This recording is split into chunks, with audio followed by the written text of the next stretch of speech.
যে এই রায়টি ফ্রডুলেন্টলি অবটেইন করা হয়েছে। সেই রায়টি কলুসিভ ছিল, সেখানে অনেক প্রতারণার আশ্রয় নেওয়া হয়েছে, সেখানে এমনকি জাল জালিয়াতিরও আশ্রয় নেওয়া হয়েছে।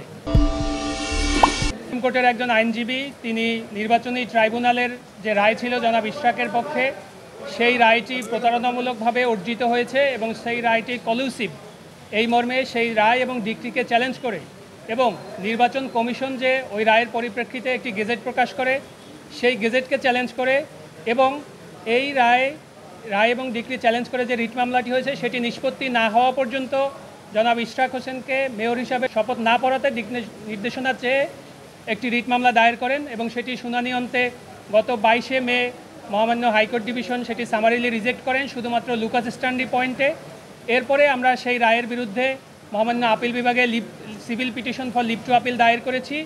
আমরা আজকে চেষ্টা করেছিলাম যে মহামান্য চেম্বার জজ আদালতে সেটি শুনানির জন্য অন্তর্ভুক্ত করতে, কিন্তু আমরা আজকে সেটি অন্তর্ভুক্ত করতে পারিনি। আমরা আশা করছি এটি আগামীকাল মহামান্য চেম্বার জজ আদালতে শুনানি হবে এবং শুনানিতে আমরা civil petition for leave to আপিলের সাথে সাথে যে ট্রাইব্যুনালের যে তর্কিত রায় অর্থাৎ যে কলুসিভ রায় তারা অর্জন করেছিলেন সেই রায় এবং নির্বাচন কমিশনের যে গেজেট, এই দুইটির কার্যকারিতার উপরে আমরা স্থগিতাদেশ চেয়েছি।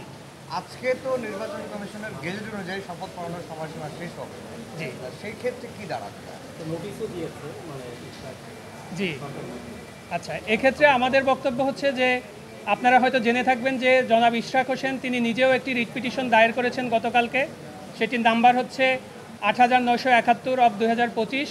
সেই মামলাটিতে তিনি মহামান্য হাইকোর্টের কাছে নির্দেশনা চেয়েছেন যে তাকে যেন শপথ পড়ানো হয়, যেহেতু সময়ের একটি বাধ্যবাধকতা রয়েছেন বলে তারা দাবি করছেন। আমাদের বক্তব্য হচ্ছে যেহেতু আমাদের যিনি ক্লায়েন্ট ছিলেন তিনি একজন সচেতন নাগরিক হিসাবে, সুপ্রিম কোর্টের আইনজীবী হিসাবে তিনি কলুসিভ রায়কে চ্যালেঞ্জ করে যে মামলাটি করেছেন সেটি এখন সাবজুডিস ম্যাটার অবস্থায় আছে এবং জনাব ইশরাক সাহেবের যে রিটটি সেটিও কিন্তু এখনও শুনানির জন্য অপেক্ষমান আছে। তো আমাদের বক্তব্য হচ্ছে যে যেহেতু দুইটি বিষয় সাবজুডিস অবস্থায় আছে, এই মুহূর্তে স্থানীয় সরকার মন্ত্রণালয়ের আসলে শপথ বা অন্য কিছু আয়োজনের সুযোগ নাই। আচ্ছা, এখানে আমরা দেখলাম যে পুরো বিষয়টাতে একটা অদৃশ্য খেলা হতো, একটা রিটকারী, একটা হলো ইশরাকের। আপনারা যখন রিট করেছেন তখন ওই পক্ষ এসছে, এখন আবার আজকে আমরা দেখলাম তারা একটা লিগাল নোটিশে পাঠিয়েছে। এই যে অদৃশ্য একটা খেলা, এই খেলায় কে জিতলো? দেখুন, এখানে আইনজীবী হিসাবে আমার শুধু এটুকুই বলা, আমি তো অদৃশ্য খেলার বিষয়ে মন্তব্য করতে পারি না। যেগুলো দৃশ্যমান হচ্ছে আদালতে হচ্ছে সেগুলোই আমি মন্তব্য করতে পারি। আমাদের ক্লায়েন্ট আমাদেরকে এঙ্গেজ করেছেন, তার যে বিষয়বস্তুতে সেগুলোই আমরা রিপ্রেজেন্ট করছি। জনাব ইশরাক হোসেনের যিনি যে মামলাটি করেছেন সেটি তো এখনও শুনানি হয়নি এবং তার সেখানে যাওয়ার জন্য আমাদের ক্লায়েন্টের পক্ষ থেকেও কোনো নির্দেশনা নাই। আমরা তো ওই মামলার কোনো বিবাদী হওয়ার কোনো সুযোগও নাই।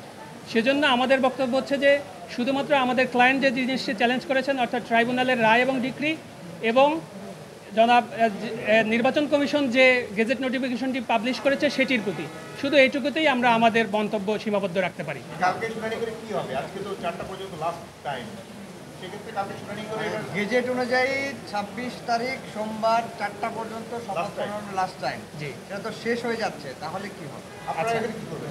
আমাদের বক্তব্য হচ্ছে আমরা তো মহামান্য আপিল বিভাগে কিন্তু আমাদের যে রায়টি ছিল, রায় এবং নির্বাচন কমিশনের গেজেট, এই দুইটাকেই আমরা চ্যালেঞ্জ করেছি। অর্থাৎ এই বিষয়টি সাবজুডিস ম্যাটার হয়ে গেছে। যদিও মহামান্য হাইকোর্ট ডিভিশন শুধুমাত্র লুকাস স্ট্যান্ডি পয়েন্টে কিন্তু এই মামলাটি খারিজ করেছেন। আমরা যদি আপিল বিভাগে লুকাস স্ট্যান্ডি পয়েন্টে মহামান্য আপিল বিভাগকে স্যাটিসফাই করতে পারি তাহলে কিন্তু সেখান থেকে ভিন্নতর আদেশ আমরা আশা করতে পারি। তো এখানে যে 30 দিনের যে বাধ্যবাধকতার কথা বলা হচ্ছে, যেহেতু যে রায় অনুযায়ী এই গেজেটটি নোটিফিকেশন পাবলিশ হয়েছে সেই রায়টাই যেহেতু আন্ডার চ্যালেঞ্জ রয়েছে এর আগে থেকেই, সেহেতু এই বিষয়টা একটি সাবজুডিস ম্যাটার। অর্থাৎ সাবজুডিস ম্যাটার্সে আপনারা খুবই ভালো জানেন যে এই বিষয়টিতে নিষ্পত্তি না হওয়া পর্যন্ত পরবর্তী আইনি সুরাহা হওয়ার আসলে সুযোগ নেই। আপনাদের কি তাহলে ওই রায়টার প্রতি ওই যে রায়টা এসছে ওইটার উপর আপনাদের প্রশ্ন? দেখুন, এই শব্দগুলো আমরা একটু কেয়ারফুলি ব্যবহার করার চেষ্টা করব। আমাদের কোনো কিছুর উপরেই ক্ষোভ নেই।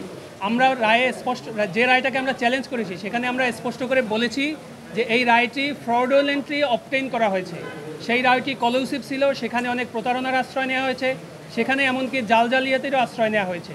অর্থাৎ এবং যে নির্বাচনী ট্রাইব্যুনাল ছিলেন সেই ট্রাইব্যুনাল তার জুরিসডিকশনের বাইরে গিয়ে তিনি রায়টি প্রকাশ করেছেন। সেজন্য একজন সচেতন নাগরিক হিসাবে আমাদের ক্লায়েন্ট সেই রায়টিকে চ্যালেঞ্জ করেছেন। যেহেতু সেই একটি কলুসিভ রায়ের উপর ভিত্তি করে নির্বাচন কমিশন গেজেট প্রকাশ করেছে, সেই গেজেটটিকেও আমরা আমাদের চ্যালেঞ্জের আওতায় এনেছি। এখানে আমাদের কোনো কিছুর উপরেই কোনো ক্ষোভ বা কোনো কিছুর বিরাগ হওয়ার কোনো সুযোগ নাই।